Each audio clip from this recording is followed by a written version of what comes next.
I'm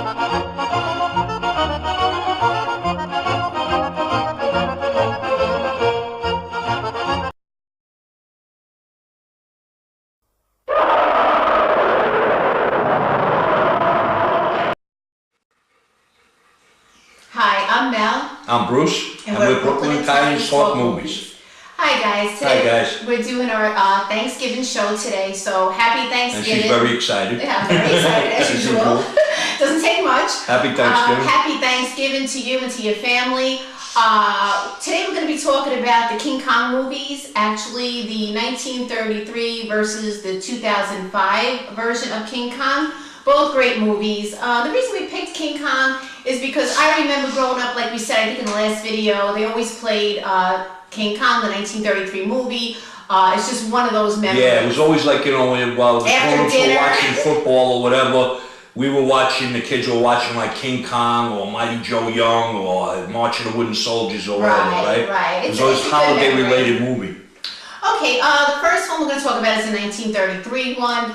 That was starring Robert Armstrong as Carl Denham, who was actually the man that was going to the island to make the movie. He was, I guess you call it movie producer or whatever, he was going to make the movie. Right. The woman in it, the poor woman that you'll see strapped hanging there with King Kong is Wray. She played Anne Darryl. Darryl. Was that Anne Darryl? Okay. For that time, great special effects, but we'll get into all that later. Who was the other leading character? Okay, the other one was Bruce Cabot. He was the love interest, actually. Well, yeah, he was like, you know, he was on the boat. There's always a love interest. He was Jack Driscoll. He played Jack Driscoll. We're going to talk about the 1933 one first. Yeah, we'll do the 1933 one first. After that, we'll do the 2005. Okay. All right. We actually rewatched these movies, even though I can say I watched them numerous times. Yeah, but there's always things in them that you miss. Yeah, and there actually was. I watched the 1933 one every Thanksgiving, whenever it's on.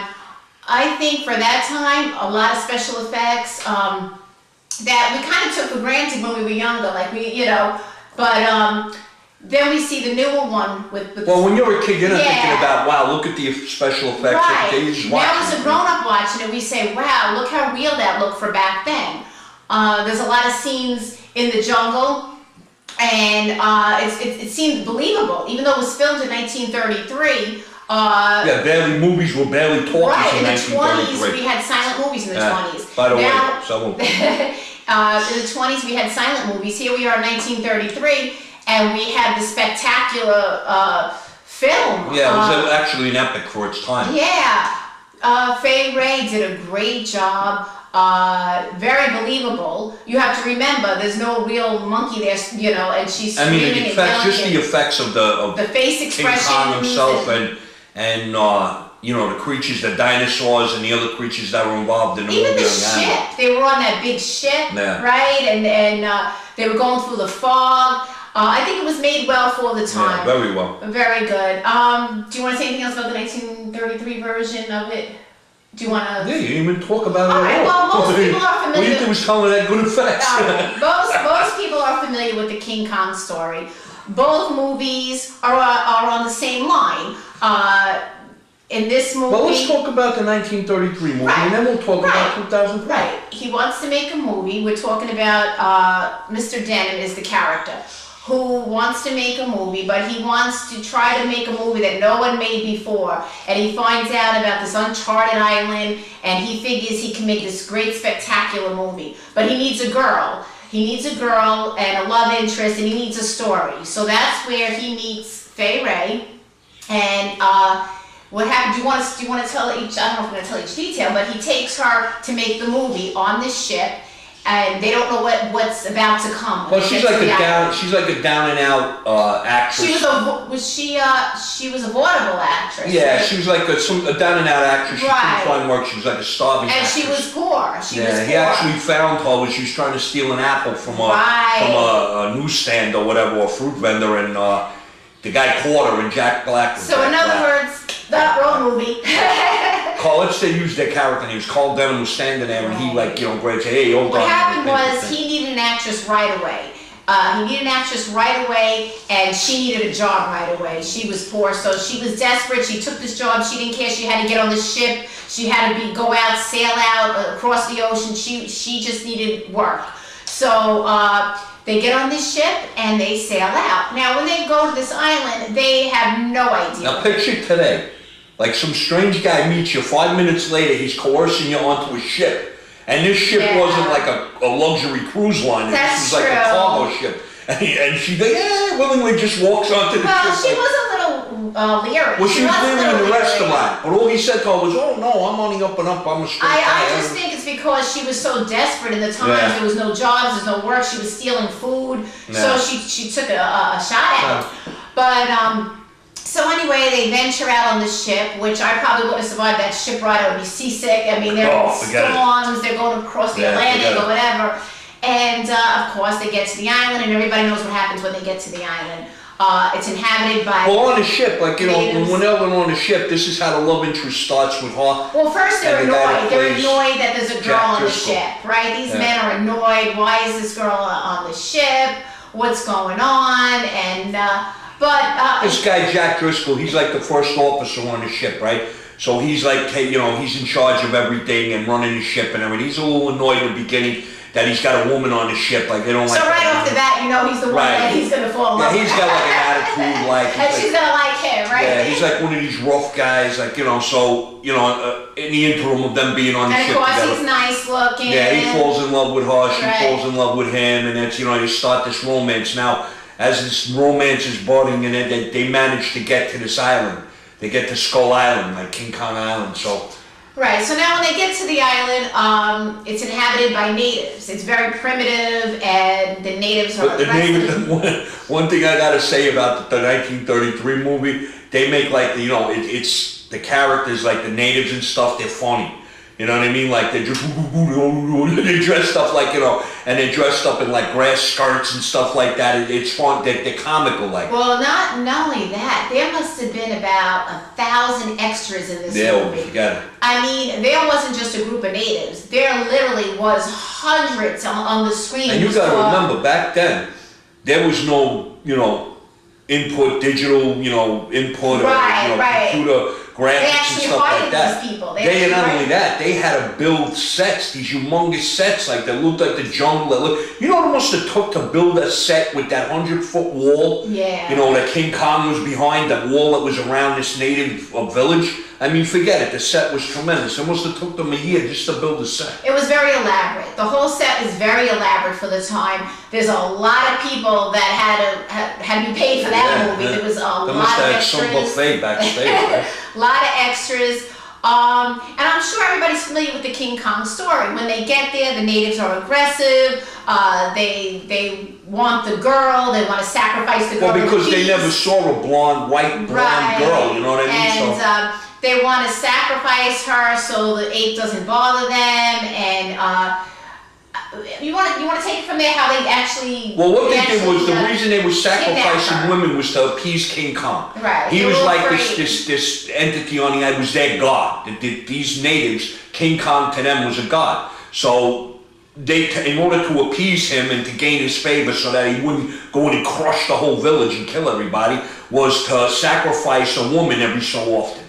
So when they got there, when the boat got there, and Carl Dunham and Jack Driscoll and the captain and Wray and all, and got to this island, they were in the middle of a ceremony where they were going to, you know, sacrifice one of their women to King Kong. So now when they got found out, the natives saw them, and they saw Wray, who was blonde, you know, light blonde hair, white woman, light blonde hair. She was very different. She was different, right? So they figured, okay, he's really gonna like this one. So we're going to get her. So actually the chief of the natives goes up to they want to buy Carl her. Dunham, and he said, you know, how much you want for her? I'll buy her. You know, so they said, oh, no, she's not for sale. You know, so now they start, like, you know, the natives start to get like disgruntled, like, because what do you mean she's not for sale? We'll take her. But then they shoot, you know, they shoot up in the air or whatever. The natives get scared and they run away. So they manage to get back to the ship. So now they're back on the ship, and they're you know, planning to leave the island, you know, leave the area. Right. Okay. So now they're on the ship, and she's on the deck, And actually, this is when they start to fall for each other. What was his name? The original one. Jack Driscoll. Jack Driscoll. He starts to fall. Well, it's the same name in both. We're using the character names, so we don't have to keep using the actual actor's name. Right. So they start to fall for each other and are on the deck. Okay, and it's kind of like a romantic scene. But now he leaves her. And she's alone at the deck, looking out at the ocean. And what happens now is the natives come and they sneak up on the ship and they grab her and they bring her back to the island. And by the time the crew finds out she's missing, she's already been taken to the island, and they have her tied up and ready to be sacrificed to King Kong. You know what's funny though? I think the one thing that struck me funny is that the natives, when they went to the ship to kidnap her, they went on a rowboat, of course. They managed to know exactly the spot that she was standing on the deck, because the native climbs up the rope, and he puts his arm right around her neck and pulls her back overboard. But how did they know the exact spot where she was on the deck? Well, you know what? They probably didn't want to spend too much time on. Well, no, I'm sure they didn't. But I mean, if you're like now, you never noticed that. They kind of just got to the point. That's one of the things I never noticed. Like, They kind of just got to the point where like, oh, they're getting her. Like, you didn't think, well, how did they know? You really didn't think about that. And the native drops his bracelet on the deck of the ship. That's how they find some out. kind of beads or something. Right. So now that one of the crew members sees that she's been taken, and they have to go back. And now they go back to the island and they have to rescue her. Everybody's familiar with the famous scene, poor Wray, or whoever played. There's a few people that played the part. She's hanging there and she sees Kong for the first time and she's screaming, and then Kong actually takes her. How does he actually do it? He just pulls her. Well, no, she's like tied to this, He grabs her, right? Yeah, she's on an altar and he just comes through the trees like. And the natives are running wild, and it's just chaos. It's chaos. King Kong too. He's funny. He's comical looking in this. He's got these big bug eyes and he's looking around and he's like. Honestly, yes. For the time, he's scary. The effects were good for the time. He didn't look bad, but they gave him. I think they gave him some kind of human eyes, like so to show emotion, right? Emotion, some kind of human emotion. Well, you know what? The to type show of, he was sensitive towards the girl, like later he develops feelings for the girl, right? The type of filming that they were doing with King Kong was is called stop motion animation, and that was like I don't know if Ray Harryhausen actually did King Kong. I don't know. I'm kind of thinking he did because it was on that typical Harryhausen animation. Yeah. But that's how they did it. But they did it really, really good. I mean, you didn't see it. He didn't look like he didn't have any like jerky motions or anything. And I like that they had those eyes, because you kind of always feel bad for the monkey. Well, I saw you kind of feel bad if he's too fierce looking. You're not gonna believe that he had feelings for the girl, right. And I saw a thing one time. I saw like a documentary on how they made this 1933 King Kong. Yeah, and they had like I saw it years ago. They had it on like some channel, cable channel. Anyway, it was they actually had a King Kong head that they had built, an actual head, and somebody was inside the head, moving the eyes and moving the lips and because if you watch it, his lips curl, and he has expression. Right, they actually did the expression by him. How smart is that back in 1933 to make the animal have expression? Oh yeah, well they had to show emotion. That's right. No, but that was unbelievable. But go ahead. They had like if you see, there's a part in the movie when King Kong is looking for Fay Wray in New York City, and she's in a hotel room. What do we even get to that? Well, I'm just saying, I'm talking about the things that they built. He's looking in the window. Not only that, his arm comes through and grabs her. Now that was an actual arm that they built in hand that went in and grabbed her and pulled her out. That wasn't, stop motion animation. Wasn't a claymation figure. It was an actual like a mechanical, giant arm that they built that came through the window. Yeah, that was pretty good. What are we up to? All right, so we're up to the point where she was tied to the altar and he. All right, he comes and he gets her. The natives are going wild, and here comes the whole crew from the ship to try to rescue her. But of course, Kong is already into the jungle with her, right? He's already way into the jungle. And now the whole movie is the crew trying to get her back. They do have You know what else was comical? Just not to interrupt you, but you know what else was comical? They get to this island, and the whole premise was the island is undiscovered. Nobody's ever been there before. Nobody's ever seen it. But it looked like that. If they did, I think because Carl Dunham had a map telling him how to get to Skull Island, so evidently somebody was there before. I think there was one other boat that got shipwrecked there or something. And they found the but nobody was alive to tell anybody what was going on. It was an uncharted island. There's only like one person was there. So now nobody has ever seen this island. Nobody's ever been there. They get off the ship, and when they first encounter the natives, the captain of the ship speaks their language. Wait, how does that work? I don't know what you mean. When they got to the ship, when they got to the village, and they were watching the natives dancing and doing their ceremony, and then they got discovered, and the chief came over and offered to buy Fay Wray. No, but he wasn't talking English. No, I just said the captain was able to speak their language. Oh, yes. Where do you learn this language? Yes, I heard of that too. And what language was it? It was just native. It was gibberish, but I mean, how did he learn their language? Nobody's ever been there. That, right. Plus, it wasn't a real language. It was just native language, like, you know. Well, native language is a real language, just a movie language. But it depends. No, native. It depends what country you come from. If you're native from this country, you speak that language. We had no idea this was an uncharted island. We don't know what country that was. I understand that, but to them, it was an actual language. You understand? But I'm saying, in the movie, for the captain to know, it would have had to be. Oh yeah, no, it would have had to be spoken somewhere else, right? Yeah. Yeah, it didn't make sense. But you know what? Unless you study the movie, you're not gonna think of that. You're not. Well, no, you know what? I'll tell you the truth. If we would have just sat down and watched it, and we weren't doing these videos for you guys, and actually, you know, intently watching the movie and getting the details, you're not. I would have never noticed that. I would have thought of that before because I'm relaxed watching a movie. You know what I mean? Right. But anyway, well, they had to show some communication between the two. Let's remember, we got a whole nother one. Yeah. So anyway, we're just gonna we're not gonna go through each detail. So what happens now is they show you the whole adventure on the island where Kong has to fight.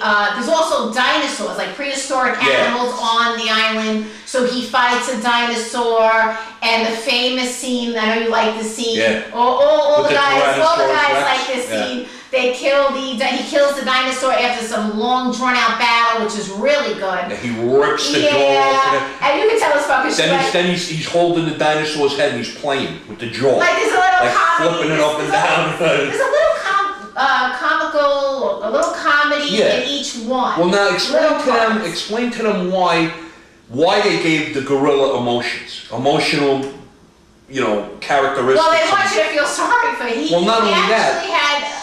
They gave him human qualities. Well, not only that. He was funny. He had emotion for the girl. They gave him human qualities, so you felt it wasn't just this monster. Well, the reason I think the main reason why they did it was because the actual premise was there was a love affair between King Kong and Fay Wray. Right. You know what I mean? He needed to show emotions in his face and to get that affection across to the audience. Right.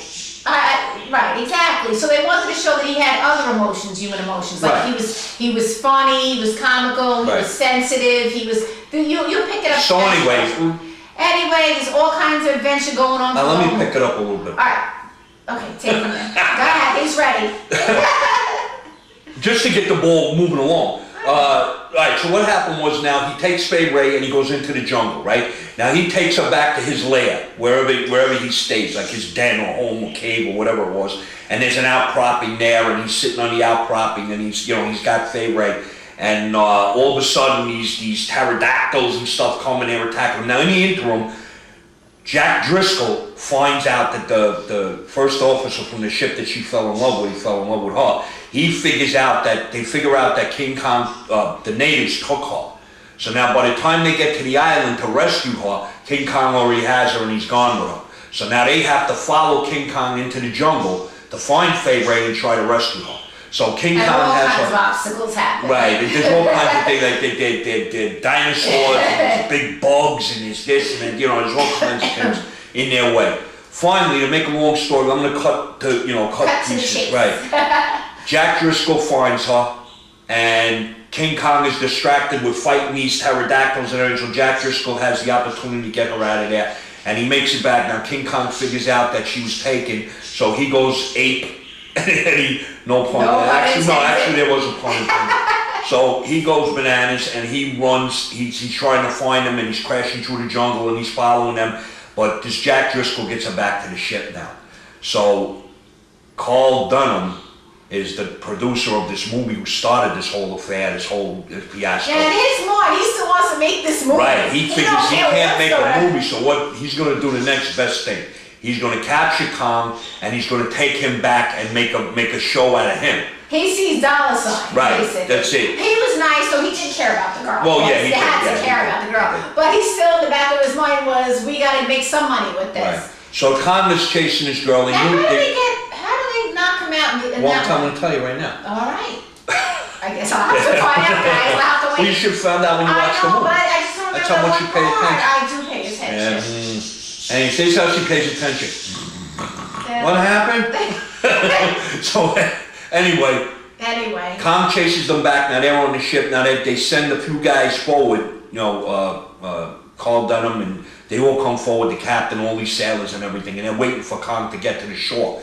And they have these gas bombs that they brought, like that knocked. I guess they were like noxious gas that knocks you out. Oh yes. So they throwing these gas bombs. Because I'm thinking we'll talk about the other one. I'm thinking of how they did the other one. They're throwing these gas bombs at him and everything, and finally he's like breathing it in, and he passes out, right? So now they get him and they chain him up in the hull of the ship. They get him on the ship. How they got him on that ship is beyond me. Wait, I have one question though. Besides how they got him on the ship, how did that ship not sink? Well, no, it's a cargo ship, so it's made to hold heavy weight. But they had cargo on it. No, they had nothing in the hold of the ship. He had to be what? Tons and tons. Oh yeah. I mean, thousands of tons. It would have sunk, I'm thinking. But anyway, the ship didn't sink. It's a movie. They got him chained in the hull of the ship, and they're taking him back now, and so they get him back to New York. Just to make a long story short, because we got to get on to the 2005 one. They get him back to New York. They put him on display. This big, big, humongous showing. Right? It was like it was a theater. Oh, it was a theater, like Broadway. Right. Like a Broadway theater, and they unveiled him Kong, and he's chained to this big thing. And the girl is there, right, and the boyfriend. Right. Fay Wray is there, and the boyfriend, and King Kong sees her, and he starts to get agitated. Now, well, the cameras. They saw the photographers are taking pictures, and then they kind of go forward towards Fay Wray, and he thinks that they're trying to hurt her. Right. So now he sees all these cameramen. And Carl Dunham's going, don't worry about it. These things are hardened steel. The chains are hardened steel. He can never escape. And as he's saying that, King Kong pulls his arms out of the chains, reaches down, he breaks the chains on his ankles. He had a big strap around his stomach. He breaks that. Now he's free. So now, of course, it ensues panic. All the people are trampling each other, getting out of the theaters, and so now this Jack Driscoll takes Fay Wray and he runs her out of the theater. And he puts her in the seat. They jump in his taxi cab and they take off, and they can wind up going to a hotel. So now King Kong breaks out of the theater. He's in the streets of Manhattan. He's looking for Fay Wray, and he finally figures out she's in this hotel. He climbs up the side of the hotel and he sees her through the window. So he crashes his arm through the window. That's another thing that's a little far-fetched. Well, the whole thing's far-fetched. Yeah, how did he find her? Right. Like he knew to look in that there was people in the windows. Like, how did he even comprehend that? If I look at the apartment buildings in each window, I can find her. Right. And then he did find her. So that, but you take it at face value. So go ahead, take it. No, it's King Kong. You take it at face value. Why look at that? There's no such thing as giant monkeys anyway, you know what I mean? But he did go to the apartment buildings in Manhattan, and there's all kinds of craziness and mayhem going on. He's throwing people and cars crashing. Yeah. The whole New York City's in an uproar because there's giant monkeys. He's rampaging through the city now. Right. And he's got Fay Wray in his hand. And now he's got Fay Wray, and then... now he figures, of course, animal instinct, the highest place is the safest, what a sin. You always feel bad for So he picks the Empire State Building. See, now I'm being sad. I'm getting sad already. Right. And of course, everybody knows he starts to climb the Empire State Building with Fay Wray in his hand, and he gets to the top. Now, when he gets to the top, it kind of reminds you of the outcropping that was in his natural habitat when he was on the island, where his den was. Because he had an outcropping where he used to sit and watch the sunset. So now this reminded him, I guess, of that. So safety place. Right. He sat down and he put Fay Wray down. Now, in the interim, you hear the planes coming in the distance. The Army fighter planes are coming in the distance. They're actually like a World War I double-wing planes, yeah. And see, now I'm getting sad already. Well, of course, you feel bad for him. I mean, he was... You always do. Yeah, he was a monster, but, he was... He was a good monster. monster. It wasn't a good monster. He killed a lot of people. He probably deserved it. You felt bad because they gave him human emotion. You know what I mean? So you kind of identified with him. Anyway, of course, now the planes start to attack him, and you know, Wray is laying on his side, and she's screaming, and the planes are shooting him, and he's grabbing planes, and he's crashing them, he's throwing them down. And so eventually, of course, they gun him down. And you could see he starts to like sway and swagger, and he falls off the Empire State Building to the street below, and he crashes through the concrete. They want you to feel the emotion of him saying. And he's dead. So now, you know, they... But my question, and I said this during the movie, what about the poor people that were underneath when Yeah, well, no, I'm sure they weren't standing there going I bet this, in New York, I bet they were. They were. Anyway, he gets... They were with their phones. Right. Now they pan down to where he's dead, you know, laying in the street. And Ray's there, and Jack Driscoll's there, and Carl Denham's there.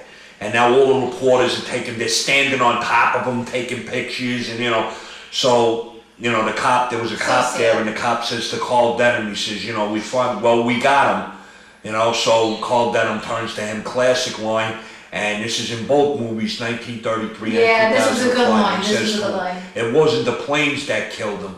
It was Beauty killed the beast. Beauty killed the beast. So, and that's how the movie ends right there. That's a good line to end it. So that's the 1933 version. It's a good movie. I mean, it's a classic. And you know what I think too? Because it was in black and white, it looked good. I mean, maybe we would have noticed it wasn't as there wasn't as many special effects as the modern day movies, but because it was in black and white, it came off scary. What was more ominous, like in black and white? Yeah, the fog, the boat, a lot of shadows and dark, you know. I think that's what made it more scary. Yeah. Not scary, but you know. I mean, I don't think there's one of you guys out there that haven't seen the original King Kong. Maybe the young kids. I don't think the young kids. Well, young kids, no. Well, no, it's always on TV. I mean, if the young kids, if you're young or you have kids that are young that haven't seen I think Jack Black is the old version for them. Because then they get Skull Island after that, right? Then they get Skull Island. Anyway, it's a good watch. I mean, I'm sure if you've seen it 10 times, if you have nothing to do on Thanksgiving, kick back. I'm sure they're playing it. If not, it's on demand or whatever. You can rent it. You know what?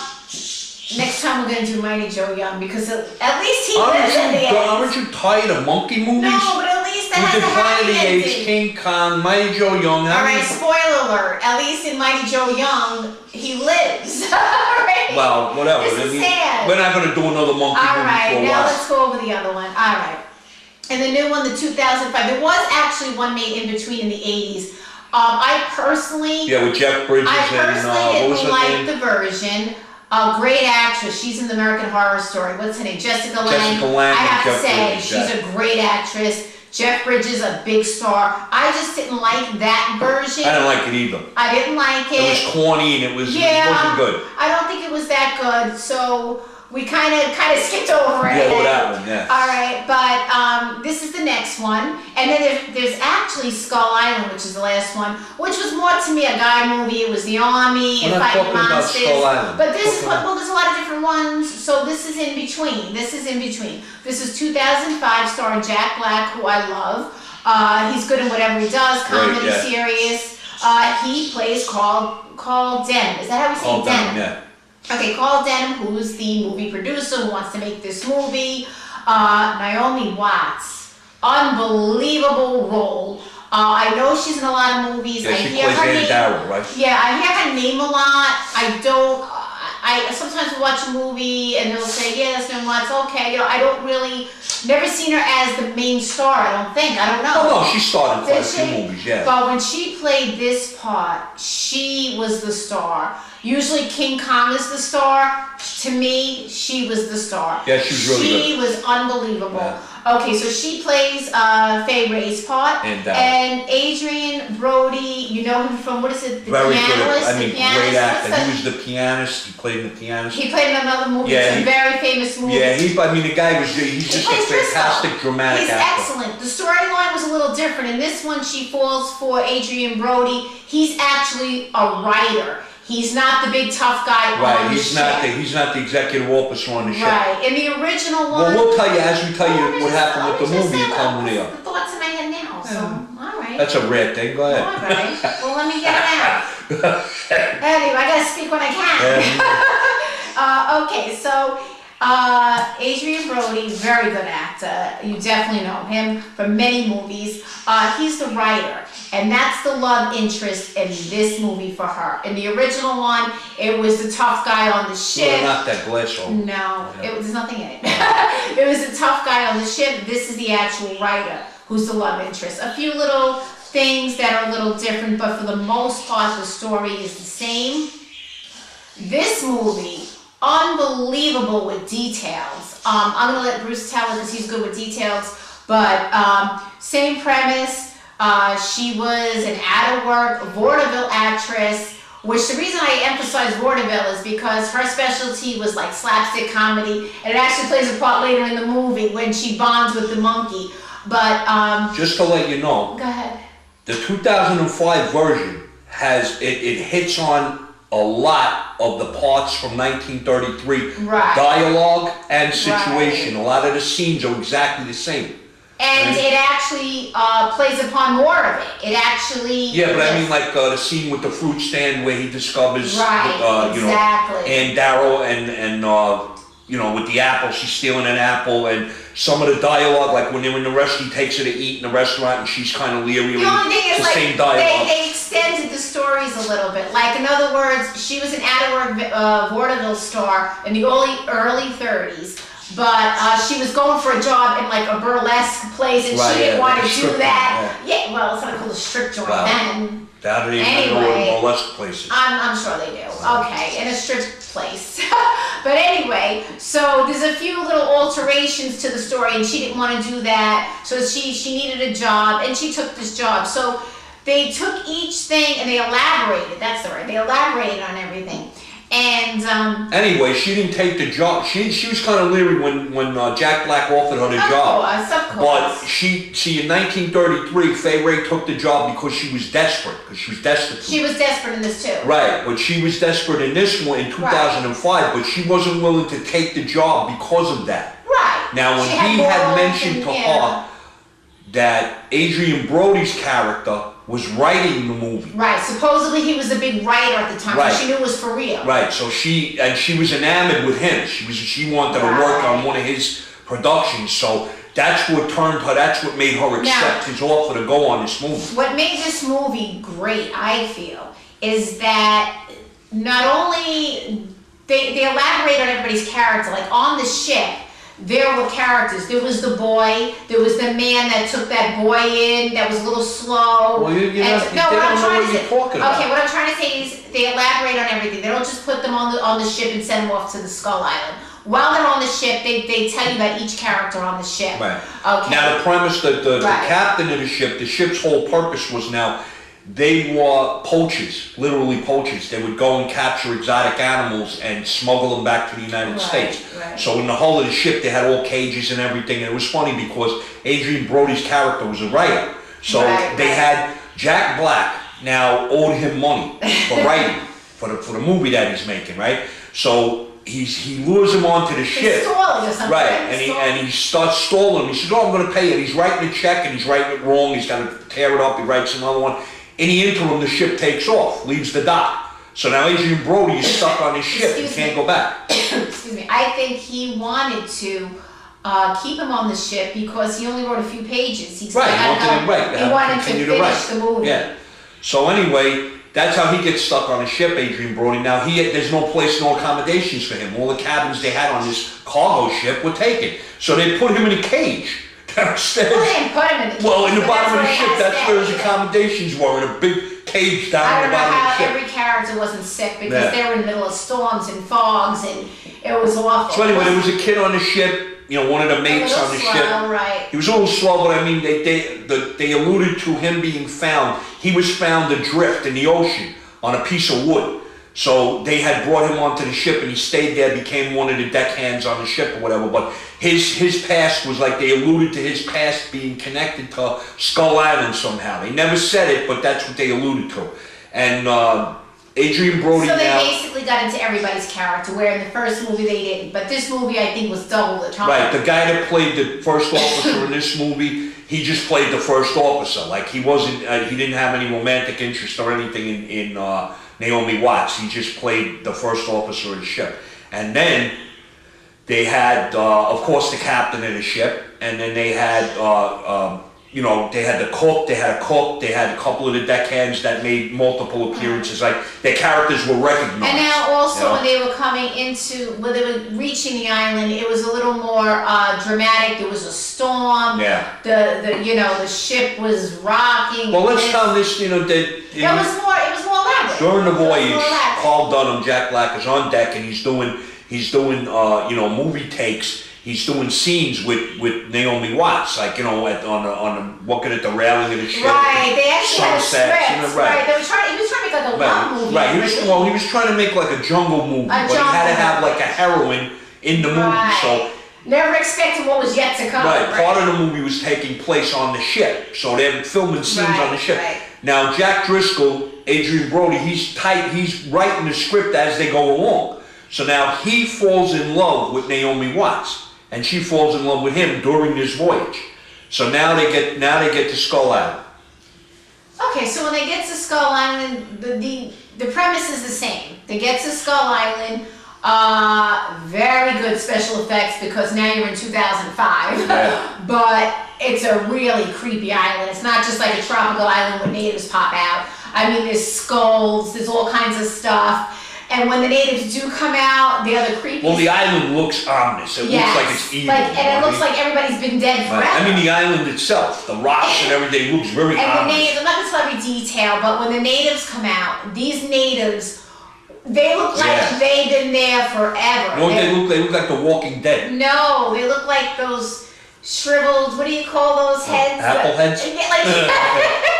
Shrunken apple heads? I don't know, they're all I guess from being on the sun, the island, they're all shriveled and old. Well, you know what it is? They're all wet and greasy, and they made them look really like... They look like they've been on an island, and... You know what they look like? They look like they were living in fear forever. No, but no one looks like that, even in fear. They look like they've been out in the sun and they were haggard. Haggard. Right? Haggard, that's the word. Awful. Haggard. See, I call you, I'm educated. You know how sometimes we watch old movies and sometimes the natives or the primitive people, the girls look so beautiful, the natives. Yeah, right. They have makeup on, their eyebrows are tweezed, their hair is done. I mean, these were straggly hair and bad skin. I mean, they were really bad. And wretched looking, right? But wretched, that's a good word. That's the word. See? So anyway, well, you want me to pick it up? Yeah, pick it up. Okay. So they get to the island, right? So now they get off the ship and they row to the island. They get on the island and they see that these natives, of course, are having the ceremony. They're starting to... Oh, no, they weren't having the ceremony. They were hiding in caves and stuff. Well, Jack Black tries to be friends. Well, one of these wacky-looking natives... It was a kid. Right, comes out and he approaches them. Creepy. He's got his hand out. Looks like a zombie. His hand is out. So Jack Black takes out a candy bar, chocolate bar. This was good. And he says, "So you like chocolate?" You know Jack Black. "Oh, you like chocolate? Yeah, have a piece of chocolate." And he's trying to befriend him. So now, as this is going on, everything breaks up. Right, the rest of these natives go berserk. They come flying out of these caves. They grab everybody. Now he bites. The kid bites. Yeah, well, now they're killing. The natives are killing them. The natives take one of the ship hands and they put his head down on the rocks and smash his head. The first thing was he thought everything was okay when he gave the kid the candy. Then he arrowed it. Naomi Watts is standing, and the sound guy for the movie. The nice, he's a nice, calm, timid guy. He's standing there with Naomi Watts, and Naomi Watts turns around and looks at a spear comes right through his back and out of his chest. Calm, and that's right, and that's when all hell breaks loose. Yeah.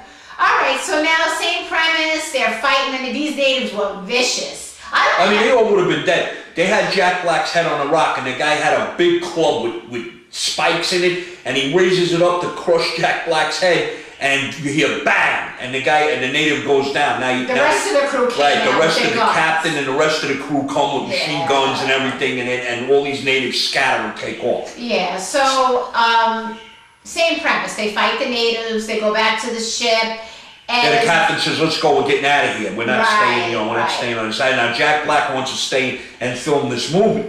You know what I mean? But he probably figures it, he turns around and looks and, now there's people dying, so he figures, let me get out of here. Right. So they leave, they get back on the ship, and now they have to wait for high tide because the ship ran aground. So now they have to wait for high tide to lift the ship so that they can get out. Right? So now they're waiting and waiting as in the interim. Right. She's on deck with with Jack Driscoll. not Jack Driscoll, Oh, with Adrien Brody. No. Was she on deck with him? Yeah, she was on deck talking to him, and then he left, and she was standing on deck. So now, this was really cool. In 1933, the natives took a rowboat to get to the ship. In this one, they had these long poles. Spears. No, they were long poles, like maybe 50 feet long. Right. And what they were doing was bending these poles down, and then they had a native hold the pole and they let it go. And this pole went up and slingshotted this guy. Yeah, exactly. And he slingshotted this guy, and eventually they made it to the ship, right? So he gets up on the ship again. He's got a necklace on, the necklace falls off as he's struggling with Naomi Watts. He pulls her over the side and they take her back to the island. But now they swim back. Right, they swam back to the island. I don't know how she survived that. So now they get her back to the island. Now Driscoll, Adrien Brody, figures out, he's walking the deck looking for her, and he looks down because he sees the necklace with the little skull on it. They're already taking off now. And he says, oh man. Let's go back, we gotta go back. They're already starting to leave. Right, so now he turns around, he says, hold on, they got Ann, we gotta go back and get her. So now they turn the ship around and they go back. Right. So now in the interim, of course, they tie Naomi Watts to the altar, and they're having this ceremony, and the drums, and they're boom, boom, boom, boom, drums, and so now they tie her to the altar, and they put her out there, and they close these big, gigantic. And she was good at this part. She was really good at this part. So she's hanging there by two arms, and of course, did you see the trees again start to move, and Khan comes through the trees, but now it's not a claymation like a stop motion Khan. Now it's a computer-generated Kong that looks like an actual gorilla, and he's got, like, his face is all gnarled and scarred up, one eye is crooked, he's missing a tooth, and he's snarling, and, it's just, he really looks bad. And he gets there, he gets to her, and he pulls her off of this altar, and of course he turns around and takes off into the jungle. God, we could go from there. Alright, so now it's the same premise as the first one, but now when you get, he goes into the jungle, they realize that she's not on the ship. He's screaming, we gotta go back, and they're like, what are you talking about, go back there? They got the girl, they got Ann, so they all have to go back now. So now they get back to the island. Now, the difference is now when they get back to the island in this movie, there's a lot more things going on for them between the time they get to the island and they get her. Right. They have giant leeches. They have giant bugs. Forget it. It's non-stop action. First of all, if you like action movies, let me just say, if you like action movies, it was non-stop. It wasn't just going through the jungle looking for her. They fought anything they can think of. They fought giant leeches, they fought giant scorpions, spiders, and this. There was a cliffhanger in every movie. And then they have these gigantic brontosaurus dinosaurs, like the big ones with the long necks. No. Yeah. Alright, go ahead. Let me listen to what I'm going to say before you say no. Alright, let me know what you're going to say. Now, these Tyrannosaurus Rexes come and they scare these big brontosaurus dinosaurs, these tremendous dinosaurs, and they start running. Now, Jack Black and the crew, and Adrien Brody and all of them that are looking for Naomi Watts, they're stuck in this cavern. And these dinosaurs are running towards them. These big, tremendous brontosauruses are running towards them. So now they're running, and the brontosauruses catch up, and now they're weaving in and out of the legs. It's great special effects. Rampaging. Now these dinosaurs are actually they stampeding through this canyon with Tyrannosaurus Rex is following them, chasing them. And remember, they didn't expect this, so now like, oh my God, what is this? No, but not only that. Where were you running through these dinosaurs' legs? Where were you going? You're running through these legs. How do they not get trampled? You got 50 because they're the stars of the show. The dinosaur's foot had to be the size of this room. Yeah. Right? Yeah. Well, anyway, they make it through. A couple of them got squashed, but the main characters made it through. Right? So now, as they get through, now they turn around, they get to a clearing, and they turn around, they start shooting. So now it was the stupidest thing they could have did, because they shot the first couple of dinosaurs, fell. Now, of course, when they fell, all the other dinosaurs that were rampaging through started to trip and fall and topple over them. We gotta kind of sum it up now. So anyway, they made it. This is one of those big things, one of the big scenes. Big production, a lot of action. Right. Every second is like a cliffhanger. They're hanging. They're almost falling. They're falling. Very good special effects, of course. Now, So now, you know what you do? Go on to the part where Kong has her up at his lair, at his den. oh, okay. So this is now. Kong actually rescues her a few times. All right, first he takes her from the natives from there, but she don't know what's going on. She figures she's dead. Right. But now there's a time where she's trying to escape from Kong, where other prehistoric things come in effect and they're trying to kill her, and he rescues her. He literally rescues her from all kinds of monsters. Right. So now she knows in her head, hey, if he didn't kill me, if he wanted to kill me, I'd be dead already. Right. You see the connection where he kind of had emotions for her and he saved her life. So now they're sitting. You gotta roll along. All right, there's a nice sentimental scene. They're on a cliff. He's sitting on a cliff. She's sitting on a cliff, and she's how would you say, entertaining him? Well, no. She was scared. She was, of course, she was afraid scared. for her life. So she figured, let me act like a fool. Let me be comical, and maybe it'll calm him down. Right. She was roaring. Because she knew that he would have killed her already, and he didn't. Well, she wanted to make sure that she had some kind of rapport with him. So she started doing her vaudeville act. Like she's juggling and dancing and falling down. The writer was smart to add this. Go ahead. She was falling down, and he actually Juggling. started to laugh. Yeah. Right? And he got a kick out of her falling down. So then he started to play with her, like he would knock her down, like hit her with his finger and she'd fall, and then he'd pick her up again and knock her down. Right, because she was, right, King Kong he's not just tapping you with his finger, it's like hitting you with a train. So now she gets annoyed. Like he keeps doing it, he's laughing at it, and so he goes to do it again, and she smacks his finger. That was funny. Now he gets like, he says, oh yeah, you smacked my finger, and he goes into a rampage. And he starts ripping boulders down and throwing them and jumping. No, what is her famous line? She says, that's it. She said, that's the end. No that's more. the end of this, right? Like, So now you know they have a relationship. like he was like a little kid, like she smacked his hand and that's enough, you're done. So he went bananas. He didn't like that. I guess he felt embarrassed or whatever, so he went berserk. So now he's tearing up the mountain, he's throwing things around, and now he stops and he's looking at her. And he's looking at her real mean. And a rock, she's looking at him. a boulder falls from the top of the cliff and hits him in the head. Right? So now, and like knocks him stupid for a minute, right? So then that calmed him down because it stopped the rampage that he was on. It shows you how their relationship. So now he just leaves her alone. He just left her alone. I don't know if it was like friends or he thought she was a pet.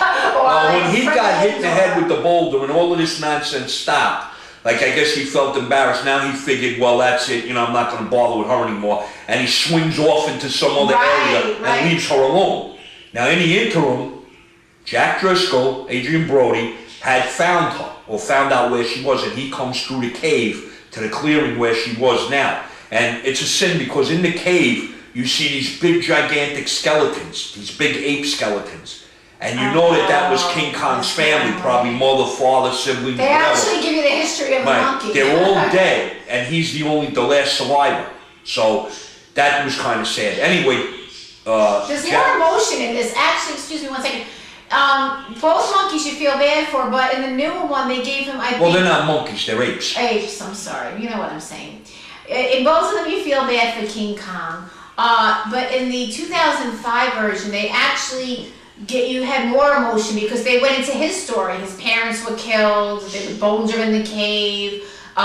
She becomes close with him by doing her little act and juggling, playing with him. Right. So you actually have even more emotion. Right. And she's not as scared. They're telling you She's not actually. as scared of him as in the first one. She was petrified. They're giving King Kong a little backstory in this. Right. Which makes it nice. Yeah. So anyway, Jack Driscoll, Adrien Brody, he comes, he finds her, and he gets her out of there. Now they start traveling through the jungle to get back to where they're going, back to the ship, right? So now King Kong figures out that she's gone, and he knows that this Jack Driscoll took her, right? So now, of course, he starts to follow him, right? And he's rampaging through the jungle, and he's jumping through trees and everything. He's trying to find them, and he's tracking them down, right? So now, finally, how did she get separated from him? From who? From Jack Driscoll. How did she get separated? Oh, wait a minute, I'm completely wrong. There's so much action going on. I got it confused with the old one. I'm completely wrong. Jack Driscoll didn't find her in King Kong's cave. He left. She saw the opportunity to leave, so she takes off. and she starts running through the jungle trying to get away on her own. Meanwhile, This Jack Driscoll is still looking Wait, for let me her. just say, this poor girl, what she goes through. She was running through the jungle. She's falling and sliding. And remember, we said how the heck did she even film this? Right. There's so many things going on. Jack Driscoll and the people from the ship, the captain, Jack Black, all of them, they're all looking for her still. Now she's on her way through the jungle trying to get back to them. So now Kong realizes she's gone and he starts to look for her. Now in her escape, she comes across a Tyrannosaurus Rex, right? And actually those alligator type lizards. There's These so big many giant monsters, like there's dinosaur a million different lizards, but monsters flat lizards. They look like big giant it was very alligators. good that they added all this, but there was a lot of different monsters. She came across them now. She had to start to run because they went after her. So she goes into this big log, right? And big hollow log, and she's backing through the log. But this monster now is crashing his way through the log trying to get her. And of course he's got teeth this big. The special effects are unbelievable. Right. I don't think you have to go through every single Well, anyway, the reason I'm mentioning that is because all of a sudden now this monster that's going after her inside the log, you see him stop dead. And he's being pulled backwards. So now you figure, oh, King Kong got him, right? No. A Tyrannosaurus Rex. That was the bigger monster. Right. Pulled him out and chomped him in half. Now she gets out the other side. Now as she's coming out the other side of the log, this Tyrannosaurus Rex catches an eye on her. And he says, okay, now he's got this thing hanging in his mouth, this other monster, and still he's going to go after her. It's just constant running and jumping and flying. Right. So now he starts to run after her. Now she's running, she's ducking, she's trying to get away from him, and then he eventually, like she gets away. We gotta kind of wrap this up. Anyway, he partially goes off to the side.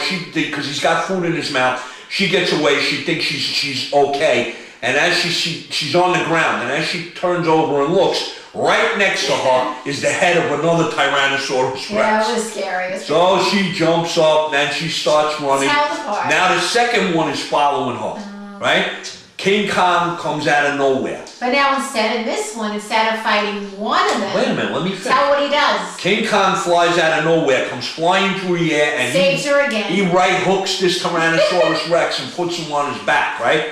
So now he grabs up Naomi Watts and he's holding her in his hand and he starts to back up. Now the Tyrannosaurus Rex that he hit gets up, and the other one that had the monster in his mouth, the other monster, he swallowed it. This scene is more elaborate. And now you got two of them coming at him. And he's got her in the hand. And he's holding Naomi Watts. So now he starts fighting off these Tyrannosaurus Rexes, punching them, kicking them. Wasn't it like while Wray? he's, wait a minute. Right. While he's holding Naomi Watts. Now they're backing him up to a cliff. And now a third Tyrannosaurus Rex comes out of nowhere. Now he's fighting three of them, and he's holding Naomi Watts in his foot. He's holding her with his foot. Yeah, unbelievable. And he's fighting these Tyrannosaurus Rexes, and they're biting them, and he's punching them. I feel like, what they did was they had to make, I'm sorry, I didn't interrupt you. Yeah. They wanted to change it up a little from the first one. Right. That was a classic scene when he broke the jaw, right. And everybody remembers that scene, so they says, what can we do now? So instead of one, let him fight three. Right. So now he's fighting these three, and they push him over the cliff. Now, as he goes over the cliff, he takes two of them with him. He had originally thrown one off the side of the cliff. Now, the other two push him off. He falls over the side, but he drags the other two with him, and he's got Naomi Watts in his foot. He's holding her with his foot. Now they're falling, but they're falling through these vines. These big, giant tree vines are across this cavern where they're falling. So now they fall and fall, and they get entangled in these vines, right? Oh, this was some scene. Now, he lets go of Naomi Watts, and she grabs one of the vines and she's holding on. So now he's entangled in the vines. One Tyrannosaurus Rex is over here entangled in the vines. One is over here entangled in the vines. Now he's fighting the one that's closest to him. And he's punching it, and the thing is snapping at him, and they continue to fall through these vines. And they'll stop every so often, and they're fighting with her. So to make a long story short, there's a scene where she's swinging on the vine. Right, she's swinging on one of the vines that they're falling from, and the Tyrannosaurus Rex is swinging on the other one, and every time she's getting close, he's snapping to grab her, but he misses her. So now King Kong goes away with the other one, and he sees this going on, so now he drops from these vines, and he punches like this. This was a really good, smart... He punches this last Tyrannosaurus Rex that's trying to snap her up, and they fall. Right? So now in the interim, she's on top. I don't know how she managed this. She was swinging when the Tyrannosaurus Rex was falling. She fell and landed on his head.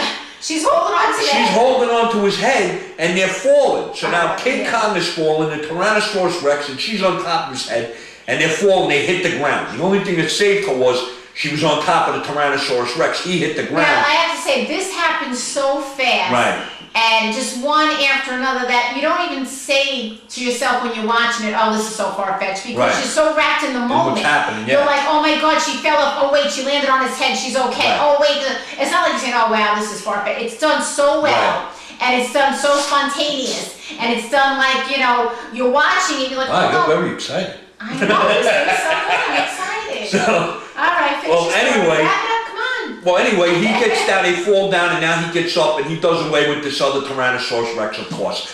And what he does is the same way. Wait, he kills it the same way as in 1933. He rips the mouth open and breaks the jaw in half, the top jaw, he crushes the head, and then the same exact thing. He takes the jaw and he starts flipping it up and down, playing with it. Of course, he stands up, beats his chest, he roars, and he's the victor. So anyway, go ahead. Oh. Now they're gonna. All right, so now Jack Black loses his camera, which I don't know how his camera. Well, I'll tell you how they were. When you missed the whole part. Well, wow, go ahead. Well, they were on a. I want to talk. Okay, go ahead. How did you? All right, I don't know the detail. I don't remember the detail. You can tell the detail. What I was trying to say now, but I was trying to wrap it up a little bit because it's a lot. But what I was trying to say is, Jack Black was filming this whole thing. Every incident that was happening, he was filming, and he was filming with a 1933 old-fashioned camera. The camera, you gotta wind it. And how it lasted through all this stuff is unbelievable. But he was filming everything, and then he'll tell you what happened with the camera. But he had no more camera, no more movie, no more anything. So now he says, I'm not gonna lose everything. I'm gonna take this monkey back, this ape, with me back to New York. Go ahead, you could tell. Well, anyway, the way he loses the camera is that him and Driscoll and the ship hands and everything, the executive officer, they're following, of course, looking for the girl. Now she's with Kong again, right? So now King Kong figures out, like he sees that they're coming to get her, so he puts her aside and he goes after them. And they happen to be crossing, of course, this big cavern on a dead tree. So now King Kong picks up the tree and he's trying to shake them off this tree. So now they're holding on, they're holding on for dear life. And Jack Black drops the movie camera. But the movie camera happened to fall in some branches. Of course, it got caught in some branches, didn't get destroyed. So now King Kong, of course, is trying to shake them off. A couple of them fall off and get killed. So eventually he lifts up this dead tree and he throws it into the cavern with them on it. But now it happened that the tree fell like this and hit the sides of the cavern. It fell slowly to where they were being jarred, but they weren't being thrown off it. So they get to the bottom and they live, right? So now as they get to the bottom and they live, they all get up, they're all stupefied, they're half knocked out, they get up, and they're looking around, and now all of a sudden, these bugs, these giant bugs. All right, we gotta wrap it up a little. Well, I gotta wrap it up because we're running out of wine. All right, so they fight now giant bugs, they fight all kinds of stuff, and they lose the film. So a lot of them get killed. All right, so now we're at to the part where they're gonna bring King Kong back to Manhattan. Yeah, let's just jump to that part. All right, so they knock him out, they get with chloroform, they get to the ship. That's the part I was gonna say. Right. In the first movie in 1933, I can't even talk, 1933, they use gas. Okay, in this one, they use chloroform. So that's how they knock him out, they get him on the ship, and they bring him back to New York. So now, do they do it exactly the same? Was it exactly? Well, no, he was a little more aggressive. Like he caught one of the rowboats going back to the ship and crushed it and killed all the guys. Yeah, he was a little more aggressive. Yeah. But they get him back, and same thing. He wants to put this show on with this to make the money with this big ape, and he breaks loose. Right, pretty much the same as the first one, and all havoc. Meanwhile, Driscoll takes Naomi Watts and he tries to get her out of there. And they winds up on the top of it, but let's get to the... We'll just cut to the chase. Anyway, wait, there was one nice scene in this where he's rampaging through Manhattan. He finds Naomi Watts. Instead of going right to the Empire State Building, he goes through Central Park. And they wind up on the ice skating rink in Central Park. And it was really a touching scene. It was very lovable. They made it more emotional. He was like very calm. He was in love with her, and he was pushing her on the ice. and she was sliding and slipping and sliding. Then he picks her up and he So puts her heartbreaking. in his lap. And he runs and he slides, he sits down and he's sliding around the ice, and he's got her, he's holding her. And they're looking at each other and they're sliding around the ice in Manhattan, in the middle of Central Park. They actually make it touching. Right, it was touching, you know. Where even though you know this is fake, right. You know, she loved him and he loved her. And there was no, you know, his whole thing, she felt bad now because she knew he was done for. Yeah, they were all after him. Right. So anyway, all right, they get he wrecked half of New York anyway, right? So now he pulled some lady out of the bed and he flicked her. Knocked the train down and did all kinds of stuff. Anyway, he gets to the Empire State Building, and of course he goes up. He's starting to climb. He's got Naomi Watts in his hand. He gets up. Very heartbreaking. Gets to the top of the Empire State Building, puts her down. He puts her on the observation deck. Now there's still another, you know, so many feet to climb to get to the top. But he didn't want to put her in jeopardy, so he left her on the observation deck, and he continued to climb to the top. So now once he gets to the top, she's screaming, she don't want him to go there. She wants, you know, so she starts to climb up the ladders, getting to the top where he is, right? So now in the interim, of course, the jets start. So that's different. That's different than the other one. Now these are fighter jets that are coming. These are not bi-wing planes that are coming in very to sad, shoot cat very guns out. sad. They're shooting missiles and machine guns and everything off these planes. So anyway, what happened? Of course, everybody knows what happens. You know, Naomi Watts gets up there and she's screaming, no, no, no. And what he does is he knows that it's King Kong himself. You see the look on his face. He realizes that it's inevitable, that he has to die, and that these jets are attacking this Empire State Building so bad that he's afraid that Naomi Watts is going to get killed. So he pushes her to the side and he stands up in front of one of the planes and lets the plane shoot him.